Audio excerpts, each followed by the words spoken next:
বলুন তো ভারতে রবিবার কেন ছুটি থাকে বাকি 6টা দিন পড়ে থাকতে? ভারতে যখন ব্রিটিশরা শাসন করত তখন কারখানার শ্রমিকদের সপ্তাহে 7 দিনই কাজ করতে হতো। তাদের জন্য কোনো ছুটি বরাদ্দ ছিল না। কিন্তু উল্টো দিকে ব্রিটিশরা প্রতি রবিবার গির্জায় গিয়ে প্রার্থনা করতেন। এই প্রথাটি মেনে নিতে পারেননি সেই সময়কার শ্রমিক নেতা শ্রী নারায়ণ মেঘাজি লোখান্ডে। তিনি ব্রিটিশ অফিসারদের বলেন, সপ্তাহে 6 দিন কাজ করার পর প্রতিটি শ্রমিকদের একদিন ছুটি দেওয়া দরকার।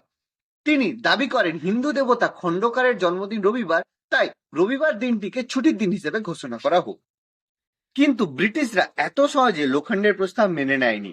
টানা 7 বছরের লড়াইয়ের পর ব্রিটিশ সরকার লোখণ্ডের এই অনুরোধ মানতে বাধ্য হয়। 1890 সালের 10ই জুন শ্রমিকদের জন্য ছুটি ঘোষণা করে ব্রিটিশ সরকার। প্রতি মাসের 15 তারিখ বেতন এবং কাজের মাঝে আধ ঘন্টা খাওয়ার সময়, এটাও সম্ভব হয়েছিল লোখণ্ডের জন্য। ব্রিটিশরা দেশ ছেড়ে চলে গেলেও 1890 সাল থেকেই রবিবার সাপ্তাহিক ছুটির দিন হিসেবে চলে আসছে।